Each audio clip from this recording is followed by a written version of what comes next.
So we just had your rival, Mr. Brat, on, and what he said was the Democrats don't really have an economic plan that will persuade voters that they should switch from the Republicans to the Democrats. What's your response?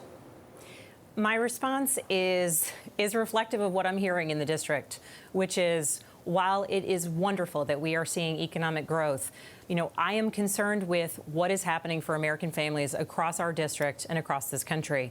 And so while we're seeing a significant increase or, a strong GDP growth, which I think is a good thing, overall, I'm concerned with what is the buying power of American families. And we're seeing that real wages are stagnating and in some cases going down. And so that has an impact on people across our district. And so I'm looking at focusing on how it is that we can ensure that people can put food on the table and people can meet their basic needs. And frankly, with a lot of the politicization that has occurred surrounding our healthcare system, we are seeing increases for health insurance premiums, and that is having a significant impact on people across our district and across the country. So what are your solutions that include something that does not increase the deficit and doesn't add to the debt? Because we had Congressman Brat, and he's talking about being the Democrats that don't want to cut spending.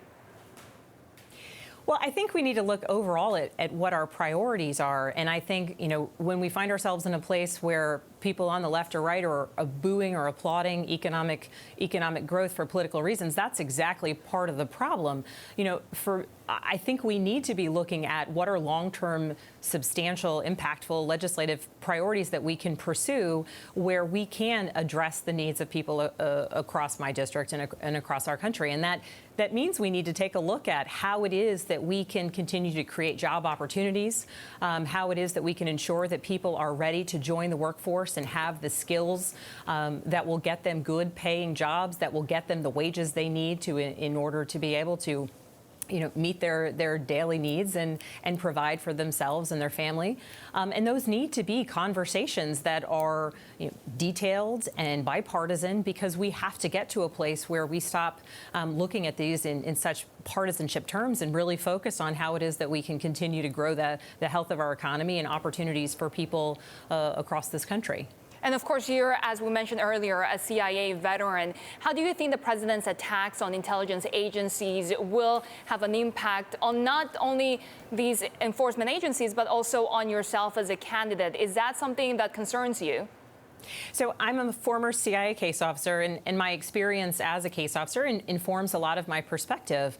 And I think that the attacks that the president has made on the intelligence community they're very unfortunate, because I do know the hard work that our intelligence community puts in day after day to ensure that they're continuing to keep this country safe from a terrorist threat, that they're continuing to produce the valuable intelligence that really drives conversations related to national security. And so I do hope that we see a place where, we have leadership in Washington who are seeing the value in the intelligence produced by the hardworking men and women of our intelligence communities. Ms. Spanberger, as you tour your district and you campaign, what do you think are the one or two major issues that people are going to be focused on come November? Is it things like national security? Is it immigration? Is it the economy? What are they concerned about?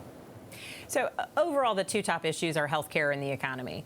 In healthcare, we continue to see increases in premiums. We continue to see the high cost of prescription drugs that are incredibly concerning to people across our district, and frankly, just the partisan attacks on our healthcare system writ large is a point of concern for people throughout our district. And when we're looking at the economy and how it is that we can ensure that people across our district, or to a larger degree across this country, have opportunities and are graduating from high school and have the opportunity to pursue apprenticeship programs or go to college and not graduate with significant debt and be able to enter the job force, those are the things that people and families are talking about across our district. And we have a diverse district. We've got heavily suburban areas, heavily rural areas. So I think that to some degree we are a bit representative of the needs of the general population across this country and the things that are on people's mind.